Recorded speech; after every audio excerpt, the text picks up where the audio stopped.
오늘 말씀 제목 한번 같이 읽고 시작하도록 하겠습니다. 시작! 자연스러운 예수의 흔적. 오늘은 자연스러운 예수의 흔적이라는 제목으로 말씀을 함께 나누도록 하겠습니다. 오늘 말씀의 시작은 어떻게 나와 있습니까? 우리 17절 말씀. 서두에 뭐라고 나와 있죠? 이후로는 누구든지 나를 괴롭게 하지 말라 라는 이야기로 시작하고 있습니다. 바울이 도대체 무엇이 괴로워서 나를 이제는 괴롭게 하지 말라 라고 이야기를 하고 있을까요? 우리가 이것을 알려면 사실 많은 이제 바울 서신들을 통해서 알 수 있는, 항상 바울 서신에 이제 서두에 편지에 쓰는 것이 무엇입니까? 그리스도의 종이 된 나 바울은 이라는 이야기로 시작하고 있습니다. 항상 모든 거의 서신서가 거의 그렇게 시작되고 있어요. 그러면은 우리가 딱 알 수 있는 것이 한 가지 있죠. 지금 바울의 고민과 괴로움이 무엇인지. 우리가 갈라디아서를 나누면서 몇 차례 말씀드렸습니다. 그것은 바로 바울의 사도권에 대해서 이야기를 드렸습니다. 우리가 오늘 이 말씀 구조, 이후로는 나를 괴롭게 하지 말라. 누구든지. 항상 바울에게 있어서는 그게 괴로움이었기 때문에 오늘 갈라디아서에서 저술하고 있는 것이죠. 그러면서 이제 시작을 쭉 해가면서 나아가고 있습니다. 그런데 우리가 지금 시대에서는 성경을 봤을 때, 바울은 사도구나. 하나님께서 참 부르신 은혜가 있구나. 하나님이 직접적으로 만났구나. 라는 것을 알 수 있지만 그 당시 사람들은 어떠했을까요? 어느 순간에 분명히 바울은 예수 그리스도를 만났다라고 사도행전에 말씀하고 있죠. 다메섹으로 가던 중에 하나님께 예수 그리스도께서 빛이 있었고 그 빛에서 예수님의 음성을 들었고 예수님을 만났습니다. 그러면서 바울은 삶을 180도 달라지기 시작합니다. 그런데 이것은 바울의 체험이지 많은 사람들의 공통적인 체험이 아니었다는 사실이죠. 그래서 사람들은 사실 바울이 갑자기 등장했던 사람인 것입니다. 갑자기 그리스도인들을 계속 잡아 죽였던 사람이 어느 순간 나는 사도야 하면서 등장했다는 거예요. 그러면은 사실 그리스도인들의 입장에서, 그리고 거짓 교사들, 우리가 계속 갈라디아서에서 이야기하고 있는 이 거짓 교사들의 이야기 속에서 우리는 알 수 있는 것은 너가 어떻게 사도냐? 너 계속 그리스도인들 잡아 죽이지 않았냐? 이것이 당연히 나올 수밖에 없다라는 사실입니다. 그래서 어디 가든지 바울은 나는 그리스도를 만났고 나는 그리스도의 종이다 라고 고백하고 있는 것을 우리는 볼 수 있는 것이죠. 분명히 바울은 알았을 거예요. 스스로도 이것을 확실하게 매듭짓고 넘어가지 않으면 정말 계속 듣겠구나. 오늘 말씀처럼 이후로는 누구든지 나를 괴롭게 할 수밖에 없겠구나 라는 것을 잘 알고 있었어요. 그래서 우리가 갈라디아서를 쭉 나누면서 2장쯤에 뭐라고 나와 있습니까? 2장 9절 말씀에 보면 이렇게 나와 있습니다. 또 기둥과 같이 여기는 야고보와 게바와 요한도 내게 주신 은혜를 알므로 나와 바나바에게 친교의 악수를 하니 우리는 이방인에게로 그들은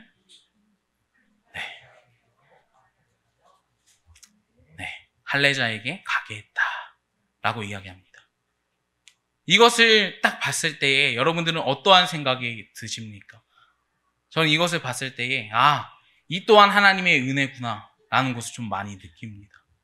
왜냐면 사실 잘 알고 있는 것처럼 이때 예루살렘의 기둥과 같은 요한과 게바와 그 다음에 이제 야고보에 대해서 이미 건증을 끝낸 상태였습니다.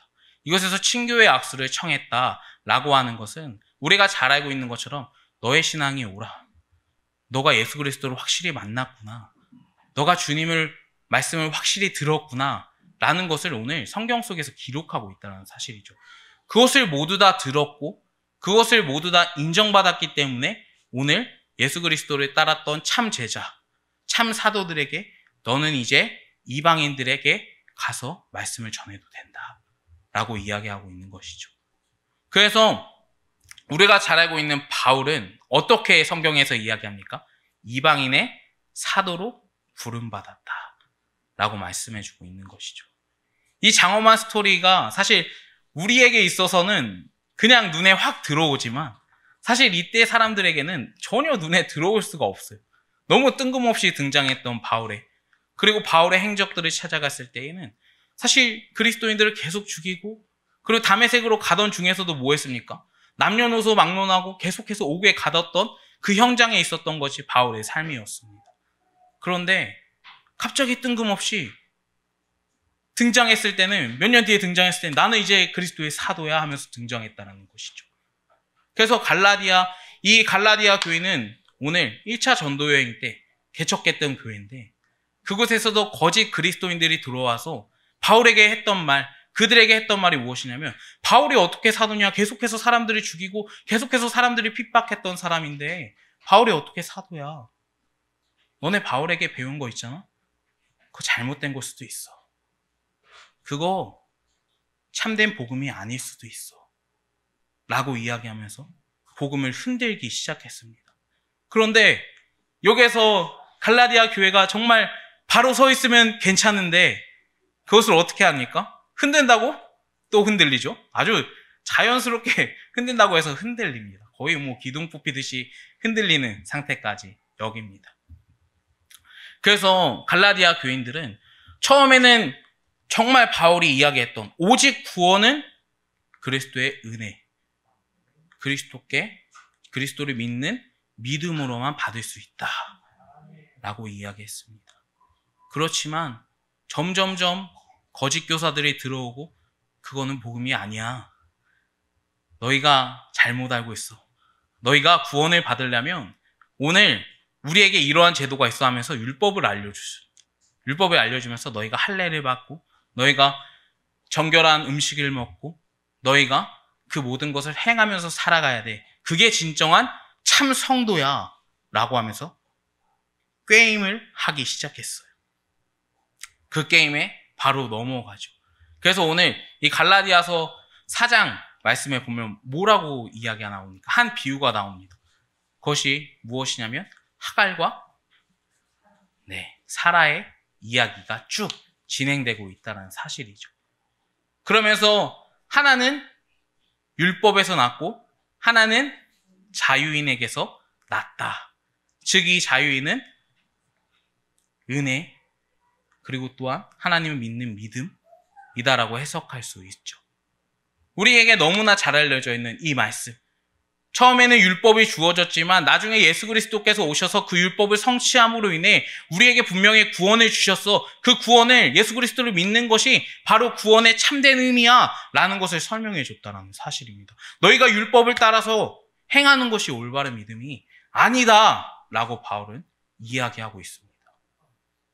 사실 우리가 이것을 봤을 때에 저는 갈라디아서를 쭉 혼자 보면서 묵상하면서 바울이 지금 어떠한 심정인지 너무나 잘 알겠더라고요. 그동안에는 그냥 사실 목요에서 저는 항상 갈라디아서를 많이 들었습니다.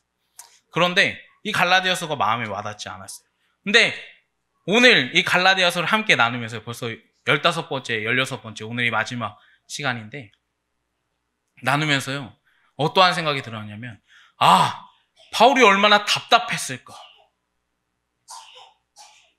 바울이 얼마나 그들을 아꼈을까라는 것이 눈에 확 들어왔습니다. 그래서 목사님들이 항상 성도님들이 옳은 길로 갈 수 있도록 기도하고 있죠. 또한 기다려주고 있습니다. 사실 기다려주는 게 참 은혜예요. 안 그러잖아요? 그럼 바울과 같이 똑같이 이야기하는 거예요. 너네 하나님에서 끊어졌어. 너네가 왜 복음을 시작했는데 왜 이상한 길로 가? 질책하는 게 어떻게 보면 바울 밑에서 신앙생활 안 한 게 우리에겐 은혜일 수도 있어요. 그래서 우리가 모든 목사님들 그리고 영혼을 사랑하는 분들이 참 이런 마음을 마음속에 새기셔야 될 것 같아요. 우리가 영혼을 소중하게 여기지 않는다면 왜 그 영혼을 혼내야 되는지도 왜 그 영혼을 바른 길로 갈 수 있도록 말하는지도 사실 우리에게 무관하다는 사실입니다. 영혼에 대한 사랑함이 없다면요. 영혼을 소중히 여기지 않는다면 그 영혼이 죽고 있어도 사실 우리와 무관하다라는 것이죠. 그래서 비유에서 유명한 비유가 있죠. 옆에서 이제 죽어가고 있는데 모든 헬라인이나 모든 사람들은 그저 지나갑니다. 그냥 그 죽어가는 모습을 그냥 보고 지나간다는 사실이죠. 근데 유일하게 이방인들, 사마리아 여인만, 이제 사마리아 사람만 자신의 돈을 모두 다 지불하고 그 사람을 구해주라. 그 돈이 얼마가 됐든 내가 와서 치르겠다. 라고 이야기를 합니다. 이런 것과 같이 우리가 영혼이 얼마나 소중한지를 오늘 이 갈라디아서를 통해서 우리는 알아야 된다는 사실이죠. 그런데 이 복음이 누구에게 왔다라고 처음에 바울이 고백하고 시작합니까? 갈라디아서 1장 1절은 다음과 같이 말합니다. 사람에게서 난 것도 아니요 사람으로 말미암은 것도 아니요 오직 예수 그리스도 그를 죽은 자 가운데서 살리신 하나님께로부터 말미암았다 라고 말씀합니다. 이 복음에 지금 너네한테 전하는 이 복음이 어디서부터 시작됐냐? 바로 내가 사람에게 교육받은 것이 아니야. 내가 사람들한테 들었던 복음이 아니야. 이것은 그리스도께 받은 복음이야. 직접 하나님께 받은 복음이야.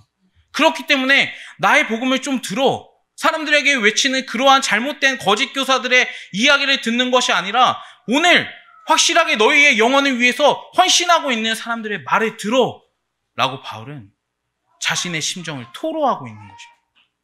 그래서 제가 이야기하죠. 이것을 절대 단순한 이야기가 아니라는 사실입니다. 이 영혼이 얼마나 소중하기 때문에 이 영혼을 얼마나 사랑했는지 바울은 알았기 때문에 이러한 것을 서스럼 없이 이야기하고 있다는 사실이죠. 그래서 갈라디아서가 사실 율법의 문제다, 할례의 문제다, 많이 이야기하지만 영혼을 사랑하냐, 사랑하지 않냐라는 문제로 우리는 접근해서 봐야 된다는 겁니다. 그러면서 쭉 이야기합니다. 너희를 흔들고 있는 이 복음, 이 거짓 교사들이 지금 이야기하고 있는 것, 그리고 사도에 대한 이 직무, 이제는 너희가 나를 괴롭게 하지 않았으면 좋겠어. 좀 복음을 들었으면 좋겠어. 그리스도를 참되게 믿었으면 좋겠어. 라고 이야기하면서 바울은 17절을 마무리하고 있는 것입니다. 그런데 바울에게 있어서 절대 흔들리지 않는 것 단 하나가 있었습니다. 그것이 무엇인지 여러분들 아십니까? 절대 복음을 타협하지 않았습니다. 그 이유는 무엇이냐면 내가 왜 부름받았는지를 그는 확실하게 알았습니다. 왜 종으로 나를 불러주셨는지를 바울은 확실하게 알았다는 사실이죠. 이 종이라는 단어가 사실 성경에서는 정말 많이 등장해요. 근데 너무나 중요하기 때문에 많이 등장하는 거예요. 그래서 바울 서신만 당장 딱 보면은 로마서 1장 1절 말씀 어떻게 나와 있죠? 예수 그리스도의 종된 바울이라고 소개합니다. 그리고 골로새서 9장에서는 다음과 같이 이야기합니다. 이와 같이 우리와 함께 된 종으로 함께 된 사랑하는 에바브로라고 이야기합니다. 주님을 섬기는 모든 사람들은 종이다라는 것을 바울은 고백하고 있다라는 사실입니다. 이 종을 헬라어로 돌로스라고 이야기를 합니다. 근데 이 돌로스라는 이 뜻이 어디에서 파생되냐면 돌로오라는 뜻에서 원어에서 파생됐습니다. 근데 이 종이라는 것은 우리가 너무나 잘 알고 있듯이 그것은 그냥 소유물일 뿐입니다. 그냥 단순하게 여겨서 물건일 뿐이라는 사실이죠. 물건이 고장나면 어떻게 합니까? 그냥 새 거 사버리면 돼요. 물건이 부셔지면 그냥 내버리고 버리면 돼요. 그게 바로 종에 대한 개념입니다. 근데 이 둘로라는 개념에는 다음과 같은 개념이 존재합니다. 그것이 무엇이냐면 둘로 속에서는 예속되다, 속박되다 라는 뜻이 있습니다. 여기에서 예속되다, 속박되다라는 것은 무엇에 속했다라는 뜻이죠. 그래서 종은 하나님께 속한 사람이다 라는 것을 우리는 알아야 된다는 겁니다. 우리가 단순하게 원어를 알든 모르든 그냥 종에 대해서 그냥 소유물로 생각하는 그런 게 아니라요. 하나님께 속한 사람, 하나님께 작정되고 하나님께 속박된 사람이라는 것을 우리는 알아야 된다는 사실이죠. 종이 단순한 물건으로 취급된다는 게 아니에요. 종은 예수님께 속한 사람들, 그 모든 사람들을 종이라고 통틀어서 말씀하고 있습니다. 그래서 우리는 모두 다 뭡니까? 네. 우리가 그리스도의 종이 그냥 목사님들만 그리스도의 종이 아니에요. 우리가 영혼을 사랑하고 우리가 영혼에 관심이 있다면 그리고 하나님께 속했다라면 우리는 모두 그리스도에 속한 사람, 예속된 사람, 종이라는 사실입니다. 우리가 꼭 이 점을 알았으면 좋겠어요. 우리가 바울이 흔들리지 않는 이유는 바로 여기 있었어요. 내가 주님께 속한 사람이다. 내가 주님께 예속된 사람이다. 속박된 사람이다. 그 속박이라는 것은 우리 스스로 풀 수가 없죠.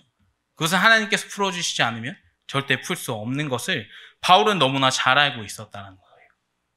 그래서 바울은 그러한 삶이 어떠한 삶인지 갈라디아서 2장 20절에 다음과 같이 고백합니다. 내가 그리스도와 함께 십자가에 못 박혔나니 그런즉 이제는 내가 산 것이 아니요 오직 내 안에 그리스도께서 사신 것이라. 이제 내 육체 가운데 사는 것은 나를 사랑하사 나를 위하여 자기 자신을 버리신 하나님의 아들을 믿는 믿음 안에서 사는 것이다. 그리스도의 종의 삶은 바로 이러한 삶이다 라고 말씀해주고 있습니다. 그래서 바울은 흔들리지 않았어요.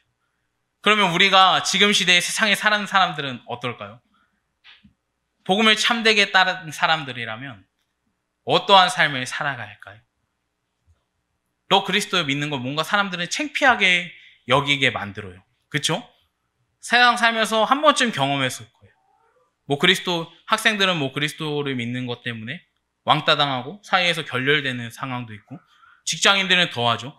야, 쟤 예수님 믿는데 쟤 뭐 한대 라고 하면은 그 싫어하는 사람들이, 안티크리스찬들이 갑자기 와서 그 사람을 그냥 왕따 시켜버리는 것은 그냥 비일비재한 일이에요. 어떻게 보면 그리스도께 속한 사람들은 계속 손해만 보고 살아가고 부끄럼쟁이처럼 숨어서 살아야 된다는 것을 우리는 잘 알고 있을 겁니다. 현실에 당장 맞닥뜨려도 그러한 부분들이 참 많다는 사실이죠. 그런데 히브리서 말씀에는 다음과 같이 말하는데, 히브리서 12장 38절에서는 이러한 사람의 세상에 감당치 못한다 라고 이야기하고 있습니다. 그리스도를 믿는 사람들이 그곳에서 왕따를 당하든 그곳에서 따돌림을 당하든 그곳에서 모든 문제가 있을지라도 그 세상이 그리스도를 믿는 사람들을 감당하지 못한다라고 말씀하고 있다는 사실이죠. 그래서 우리가 때로는 너무나 그리스도 때문에 너무나 힘들고 사회 속에서 너무 결렬되고 나 그리스도 때문에 혹시 외톨이 되는 거 아니야? 라고 생각이 들 수도 있어요. 그런데 우리가 세상을 두려워할 필요 없는 것은 우리를 세상은 절대 감당치 못한다라고 히브리서 12장에 말씀하기 때문입니다. 그래서 우리가 말씀 성경을 정말 바로 알고 바로 듣고 바로 교육받으면서 항상 살아가도록 노력을 해야 돼요. 내가 왜 그리스도께 속했는지, 그리스도께서 날 왜 불러주셨는지, 그리고 말씀으로 살아가는 인생의 사회 속에서 결렬돼도 그곳에서 살아남을 수 있는 힘을 주시는데 그것이 하나님의 은혜임을 우리는 잘 알면서 살아가야 된다는 사실이죠. 우리가 인생을 살다 보면 정말 이것보다 더 어려운 문제들 많이 납니다. 분명히 목숨까지 위협당하는 경우가 많을 수도 있고 혹시 적을 수도 있습니다.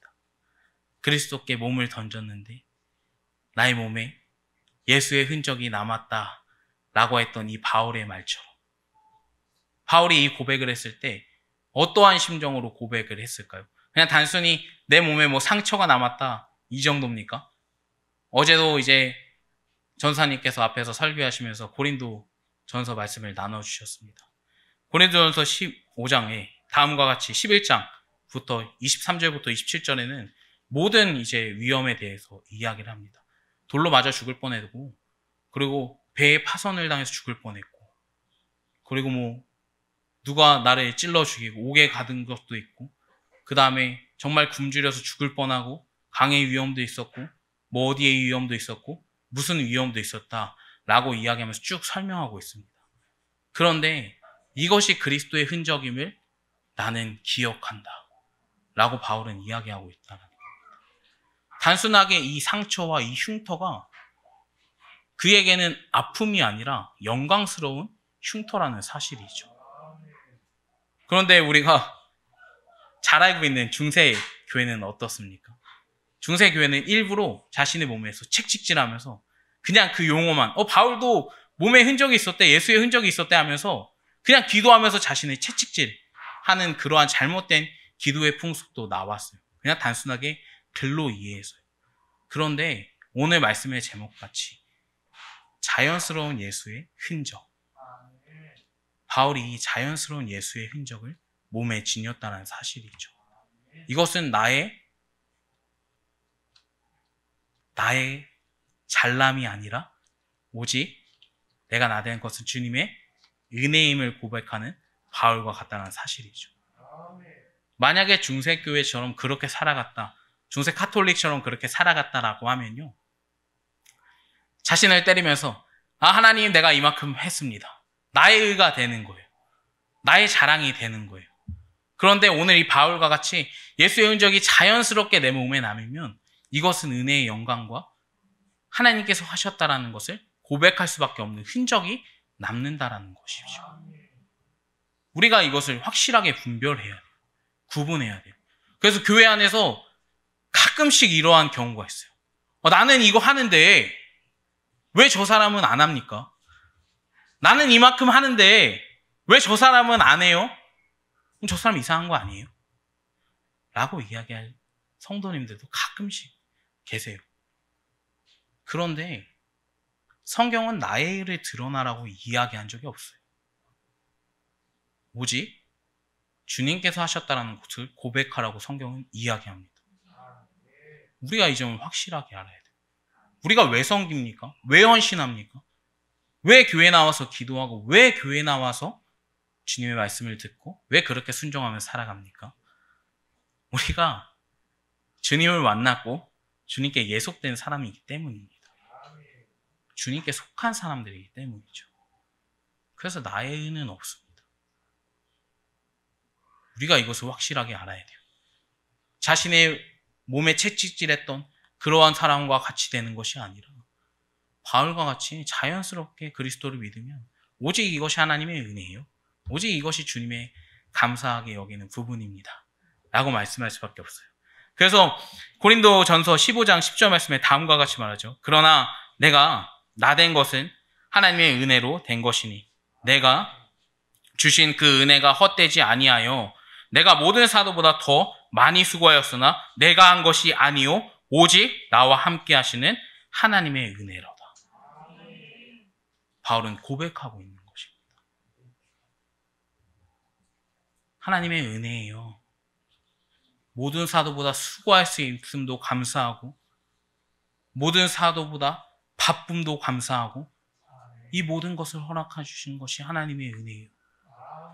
이 지울 수 없는 상처 또한 하나님의 은혜입니다. 그래서 가끔씩 성도들이, 청년들이 찾아올 때가 있어요.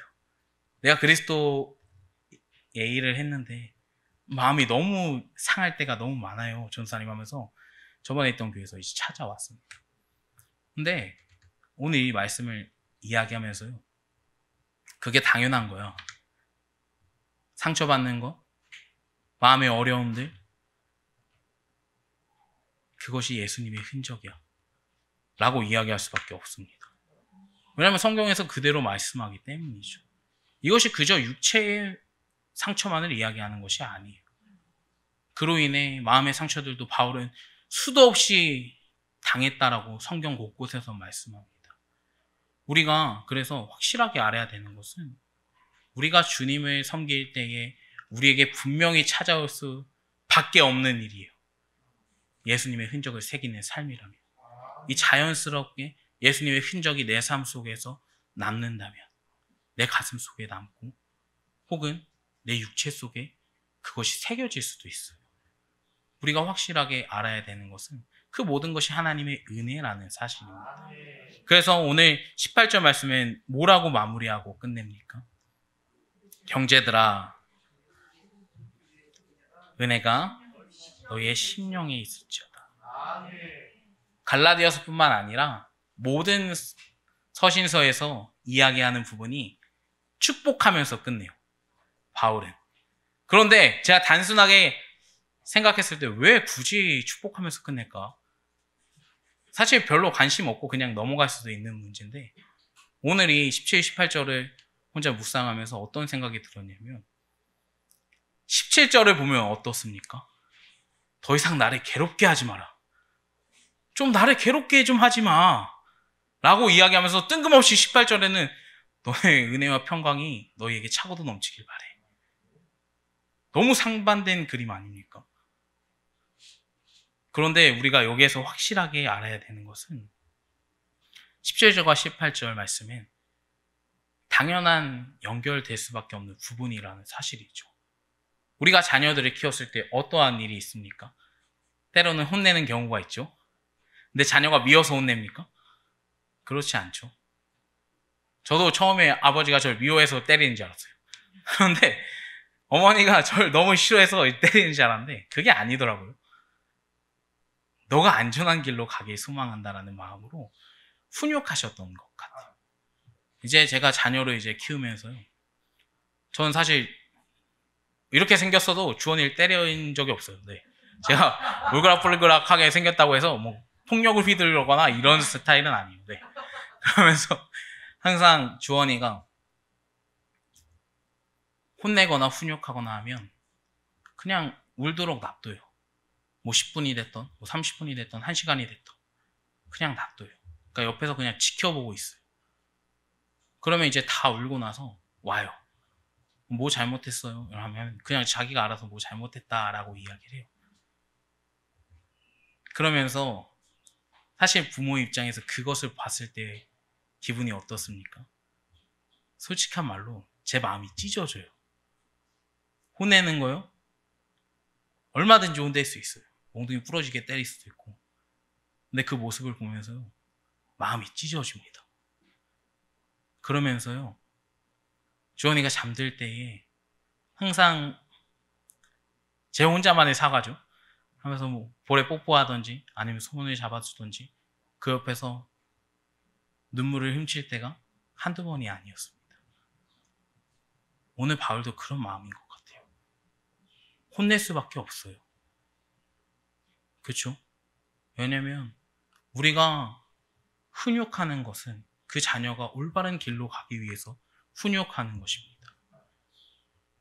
모든 부모님들의 공감대는 무엇이냐면 회초리를 때리고 나서 그곳에 약을 발라주는 게 잠잘 때 약을 발라주는 게 모든 드라마의 이제 애들 표현으로 국룰입니다.